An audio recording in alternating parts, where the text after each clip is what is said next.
এই মুহূর্তে বাংলাদেশের সবচেয়ে গুরুত্বপূর্ণ কনসার্নের জায়গাটা হচ্ছে আওয়ামী লীগ।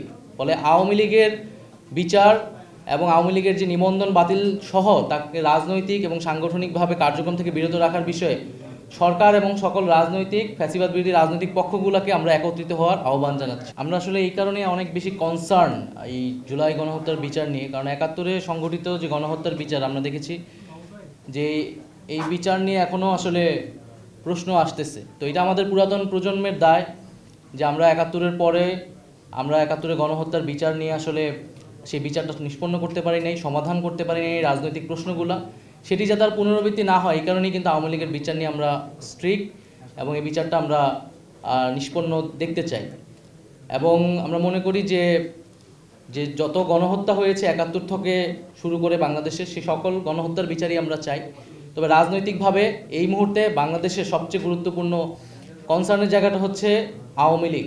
ফলে আওয়ামী লীগের বিচার এবং আওয়ামী লীগের যে নিবন্ধন বাতিল সহ তাকে রাজনৈতিক এবং সাংগঠনিকভাবে কার্যক্রম থেকে বিরত রাখার বিষয়ে সরকার এবং সকল রাজনৈতিক ফ্যাসিবাদ বিরোধী রাজনৈতিক পক্ষগুলোকে আমরা একত্রিত হওয়ার আহ্বান জানাচ্ছি। আমরা মনে করি যে নির্বাচন বা একটি রাজনৈতিক দল কার্যক্রম করতে পারবে কি পারবে না এটি সম্পূর্ণই একটি রাজনৈতিক সিদ্ধান্ত, এবং এই সিদ্ধান্ত নেওয়ার এখতিয়ার কেবলমাত্র সরকার, রাজনৈতিক দলগুলো, বিদ্যমান রাজনৈতিক দলগুলো এবং জনগণের রয়েছে।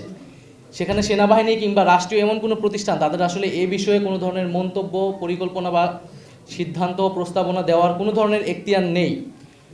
তো আমরা মনে করি যে এই ধরনের চর্চা যাতে বাংলাদেশে না হয়, রাজনৈতিক সিদ্ধান্তগুলো রাজনৈতিক মহলই নেবে এবং সেটা গণতান্ত্রিকভাবেই হবে এবং সামনের সেই গণতান্ত্রিক প্রক্রিয়া দিয়ে আমরা উত্তরণ করতে চাচ্ছি। নির্বাচনের সময় নিয়ে আমরা এর পূর্বেও বলেছি যে অন্তর্বর্তী সরকারের প্রধান উপদেষ্টা যেই টাইম ফ্রেমটি দিয়েছেন যে ডিসেম্বরকে এখন প্রাধান্য দেওয়া হচ্ছে, এছাড়াও তিনি ডিসেম্বর থেকে জুন পর্যন্ত একটা টাইম ফ্রেম আমাদের বেঁধে দিয়েছেন এবং আমরা সেটাকে সমর্থন করছি।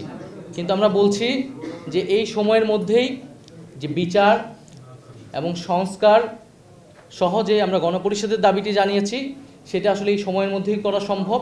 ফলে নির্বাচনে যাওয়ার আগে যাতে আমরা এই বিষয়গুলো, এই ধাপগুলো সম্পন্ন করে তার পরবর্তীতে নির্বাচনের দিকে যাই।